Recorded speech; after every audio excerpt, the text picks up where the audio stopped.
What's up everyone, it's your second favorite shill here, Soldier First Class, and today's mission, we're here to discuss why Final Fantasy VII Remake needed to be a multi-game series. This is one of the hottest debated topics about the game, and I already know I'm playing with fire by even making this video. Regardless, I'm always 100% honest about how I feel about this game, and this video will be no different. You'll honestly be surprised with what I have to say, especially considering my normally positive attitude. Don't worry, that's still very much here, but I'm going to talk about some of my actual concerns as well.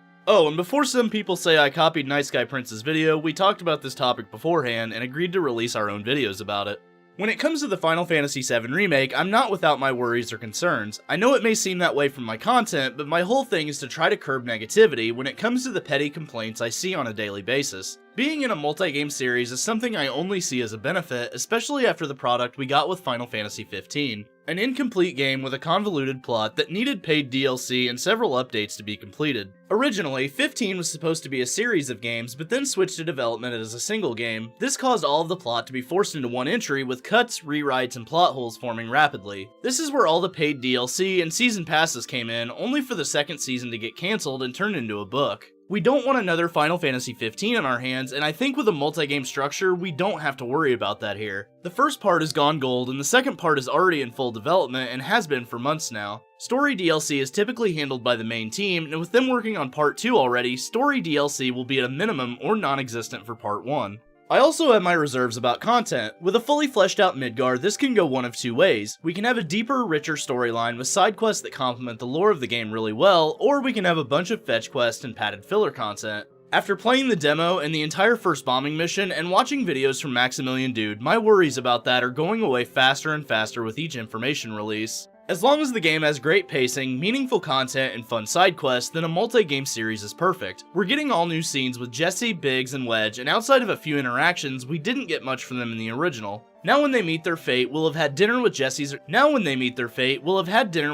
her parents, and whatever side stories we have with the other members of Avalanche. This will make that fate much more impactful and heavy on our hearts this time around. If all the content in the game looks and feels this way, then a multi-part structure was the only way to do this. I'm completely fine with caution, and I'm completely fine if you're turned off by this release structure, but as my friend Night Sky Prince mentioned in his video, you don't have to buy it. You as the consumer have that right to say no and wait till you feel comfortable buying it at a price that you want. However, I'm not okay with people bashing the people who do want to take part in this multi-part structure and who want to enjoy the game the way the developers intended it. I hate Final Fantasy XIII with a passion, but I've met and respected plenty of Final Fantasy XIII fans without tearing down something they love. Let's not forget that the original FF7 doesn't just disappear from your life and memories just because the remake comes out. If you can't bring yourself to support this project, then by all means don't. I also really can't stand this greedy Square argument either. They're a business, they always have been, and they always will be. If you don't want to buy a $300 collector's edition, don't. If you just want to buy the standard edition for $60, that's your right too, but don't blame them for capitalizing on making money for their hard work. But it's not just about their money, they're also artists, and Japanese culture revolves around pride in one's work and craft. Do you honestly think that Square wants to make this game bad on purpose and ruin their legacy, or that Yoshinori Kitase would call this his life's work only to tarnish this by developing a bad game? They're trying to please fans new and old, but as they say, you can't please everyone. So some will adjust and love this new game, and others will stick to the original, and that's fine too. You can still love something and be critical of it as well. And then there's the marketing. Square has come under fire for not putting Part 1 in the title, but there's a reason for that. If people saw Part 1, they automatically assume it's not a full game's worth of content. They would assume it was Telltale's Final Fantasy VII Remake, which is completely wrong. Square Enix has said since the game was announced that it would be multiple games in a series, much like the 13 trilogy. It's on the back of the box, it's on the PlayStation and Square Enix store description, and it's been in every news article and YouTube video since 2015. For example, let's look at Mass Effect. That game was always supposed to be a series of games, but Mass Effect 1 didn't have Part 1 in the title, and nobody complained that Commander Shepard's story was continued in 2 other sequels to complete the Commander Shepard story. So why is this any different from Final Fantasy VII Remake? That being said, they could put out a massive marketing campaign that gets the point across that this is a series of games for those that are super casual. But at this point, I counter that with this argument. If you're super casual and looking for a full game to buy, or maybe you're not even a Final Fantasy fan and the remake looks cool, if you pay $60 for this game and you get your money's worth, as a casual fan, you're going to be excited that there's a sequel. If you're a hardcore fan, you're going to know it's a multi-game series and can decide whether you want to support it or not. As consumers, it's our responsibility to research products before we purchase them as much as the company is responsible for promoting it as a multi-game series. Square has been upfront and honest about the structure of this game. While they don't know how many parts it will be in, they have stated it was in parts on the biggest video game stage in the world at E3 2019, just for those that still didn't know after 4.5 years since its initial announcement.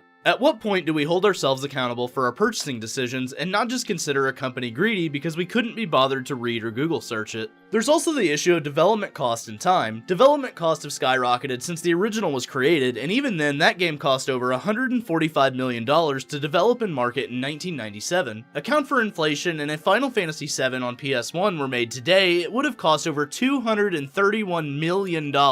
23 years and games are still $60 with almost double the production costs. The original Final Fantasy VII is roughly 35 to 40 hours of story content, more if you choose to do everything there is to do. Part 1 of Final Fantasy VII Remake is 2 Blu-ray discs with a potential 30 to 60 hours of story content by itself. If Square Enix was selling you 7 hours of the original Midgar at the original quality for $60, then I would consider them greedy 100%. If Final Fantasy VII cost $145 million in 1997, imagine what Part 1 of Final Fantasy VII Remake costs right now in 2020. Teams are much larger and technology is way more advanced, with HD character models costing a lot of money to make for just one of them. Imagine making an entire cast of characters, implementing battle and weapon systems for them, and creating their skill progression systems. Add all that to paying for voice actors, graphics, music, and paying your development team a living wage, and you have a massive amount of expenses to make up for. All while still only charging $60 for even the most expensive to make AAA titles. That means that no, just because you bought part 1 of the remake, you do not get the others as free expansions or updates. These are full, AAA budget, standalone games and will be released and priced as such. Not to mention that the first part alone is so big, the box says it's a minimum of 100 gigabytes of storage space and comes on 2 Blu-rays. If you honestly expected this to be any other way, you really need to research how game development and budgets work. They're not going to spend several years on multiple games only to release them for free. That's like saying I bought God of War on PS2, so I deserve every God of War sequel for free. Or a more recent example, I bought The Last of Us, so Naughty Dog owes me a copy of The Last of Us 2 for free. If companies did that, they'd be out of business really quickly. And before you say, well, Xbox is allowing you to upgrade to the Xbox Series X version of Cyberpunk, that's still the same game, optimized for a higher level console, not a fully developed sequel. On the storage space issue as well, we have to think that for its time, Final Fantasy VII was a massive game that came on 3 discs.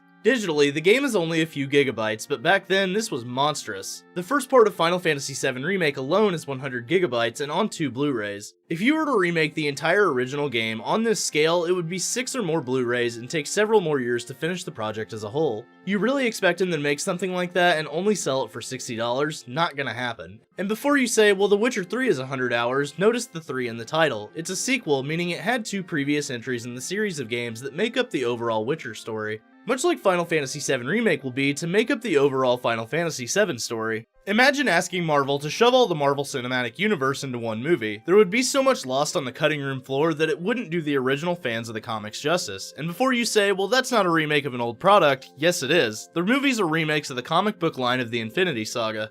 And those are like 50 movies that all come together from the Marvel Cinematic Universe, culminating in Avengers Endgame. The final part of the Final Fantasy VII Remake is our Avengers Endgame. Now let's talk about Midgar only, which seems to be another big hang-up on all of this multi-game series talk. If you look at Midgar in the original game, it's about 7 to 9 hours if you do everything and talk to everyone. If the full original game is 35 to 40 hours, that makes up more than 10% of the full game. And that's not even counting the rate of Midgar when you go back later in the game. If you expand that to modern standards, you can legitimately expand this game to a full standalone gaming experience with plenty of content. Cityscapes are no longer smashed together walkways with pre-rendered backgrounds and boundaries. We now have a sprawling city with vehicle travel, massive story and lore expansion, and more time with our favorite main characters and NPCs.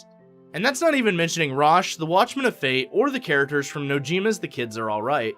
Instead of just go here, blow up a reactor and leave, the entire Sector 1 and Sector 5 reactors are their own fully fleshed out chapters, and they're 6 chapters apart. That's only 20 to 30 minutes of time between the two in the original game, so if you're looking for content to be the issue, I don't think we have to worry. And speaking of the massive amount of world building and lore expansion that we've seen so far, that's just the tip of the iceberg. Barrett calls Cloud Little Stamp, which is part of the lore of Midgar. Little Stamp is a Shinra propaganda book series about a loyal military dog known as Stamp. Barrett calling Cloud that is his way of saying that Cloud could still be a loyal little doggy to Shinra and that he doesn't trust him. That's the type of world building that we're getting in the Midgar only portion of this remake, and that's within the first 10 minutes of the game. Imagine what we're getting with the new character Rosh, the Watchman of Fate, and the characters that I mentioned from The Kids Are Alright. That, and they're establishing Shinra as way more of a looming threat than we ever had in the original. After Midgar, Shinra became a subplot, with your main focus being Sephiroth. While that still will likely remain the same, we're seeing an even more sadistic side of Shinra than we ever did before. This type of expansion is exactly what we wanted, and exactly why a multi-part structure is necessary. But there's also a major benefit to the multi-game structure that a lot of people aren't talking about. If they don't do something right in Part 1, a battle mechanic, an exploration mechanic, etc., then that can be noted and fixed in Part 2. If this was all one game, they would have to patch it to hell and back just to get it right, and whatever they patched could break something else. I'm not trying to scare you and say the game will be broken at launch, but our feedback from Part 1 will directly impact the development of Part 2, so while the multi-part structure is not changing, the mechanics for the future of the series could. Speaking of future mechanics, there's the topic of data transfer. People will feel like they lost their progress by not transferring their save data, and honestly, I do feel that pain. However, this doesn't stop series like The Witcher, Kingdom Hearts, and other extremely successful franchises from making sequels and not carrying anything over. Final Fantasy XIII didn't carry anything over either, and it got 2 sequels, and the sequels were actually received a little bit better than the original. I think we need to expect that data transfer will not be there, as these are being considered standalone games, but that Square knows how to resolve that issue later on down the road. I think we also need to squash this real fans wanted updated graphics with the same battle system and same exact story. So you're telling me that I'm not a real fan, that Night Sky Prince and Maximilian Dude aren't real fans? What about Final Fantasy Union and Final Fantasy Peasant? We all love and speak positively about this remake, and yet we're all fans of the original game and what it presented.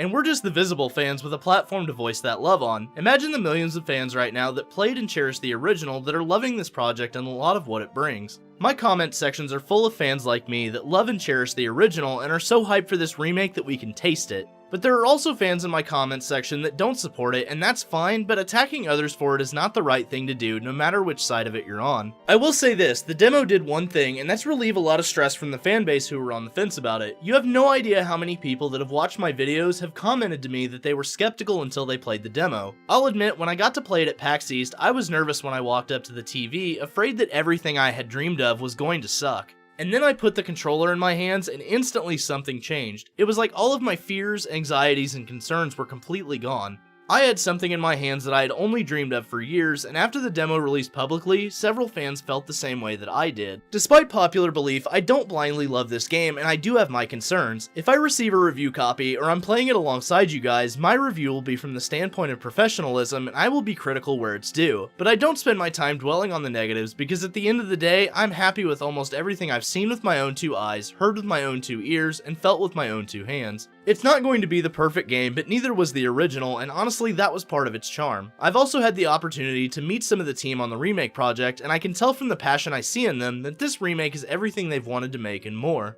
These are also the original developers of Final Fantasy VII on the project. They put together the dream team because they wanted to get this right, but they also put a generation of developers that grew up playing the original too. This type of cross-generational development can only serve as a benefit because not only do the directors and producers know this game, the fans that are helping develop it do too. I also want everyone to remember that just because my channel started last year does not mean my love for this franchise and this company did. I was there in 2006 when Versus 13 was announced, only to be released as Final Fantasy 15 and be nothing of what we originally saw. I was there waiting with you for Kingdom Hearts 3, only for both of those games to turn out to be disappointments compared to the hype behind them. I was also there in 1997 when the original Final Fantasy VII changed our lives forever. It's okay to be cautious about this project because we have been burnt in the past, and I'm not asking you to blindly love it for every single aspect. It wouldn't be realistic or fair of me to do so. But before you question the hard work and determination of this team and the potential of this project, do some research on it, form your own opinions, and don't let places like Kotaku drown out your hype or fearmonger you into hating this project. You're only doing yourself and this project a great disservice. I love this franchise and I love Final Fantasy VII, and you may call me a shill, but just remember I'm a fan like all of you and I've been there through it all. The highs and the lows, from the golden era to the dark ages of Final Fantasy. Final Fantasy VII Remake has the potential to usher in a new golden era of Final Fantasy for us, and I'm going to put faith in what I've seen with my own 2 eyes and felt with my own 2 hands.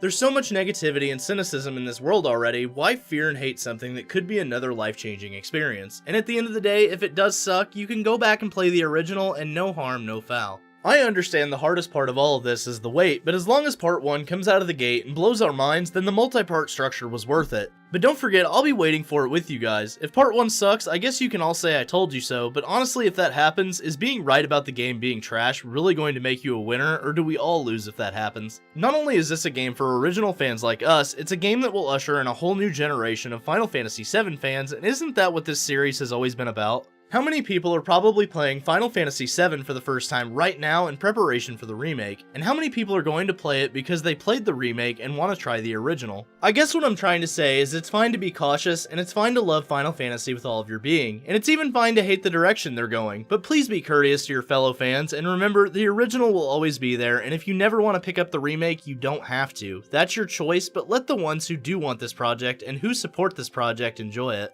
Yoshinori Kitase promises that this game blew away his own expectations, and Nomura promises that the game was handled with extreme care and passion. You can say they're trying to make false promises, and that may turn out to be true, but like I said before, if that's the case, is there any real winner here? Originally, when I set out to make this video, I'll admit I was pretty angry and I was pretty frustrated with all of it. You don't know how hard it is sometimes being a YouTuber and reading your comments sections, and I know that sounds like a first world problem, but I'm sorry. You're either the most well-loved guy on the platform, or you're the biggest douchebag on it. Either way, I love what I do, and I love interacting with all of you, but on that note, I'm done answering the negativity and petty complaints. It only stresses me out, and only affects what I love to do. However, it doesn't mean that I'm not up for a healthy debate either. I love the ability to let you guys voice your concerns as long as it's respectful. So to those of you that have stuck with me through all of this, called me out when I deserved it, but still respected me, thank you. It means more than you'll ever know, and just remember, I love you all very much, and I'm proud to be Soldier First Class. Thanks for watching, and don't forget to Omni-slash that like button. Let me know in the comments section below if you're excited for the entire Final Fantasy VII Remake series. Subscribe to the channel, and ring that notification bell to join the ranks of Soldier today. And for all the latest Final Fantasy VII Remake, news, rumors, and trailers, I'm Soldier First Class, and I'm on to the next mission. Later, guys.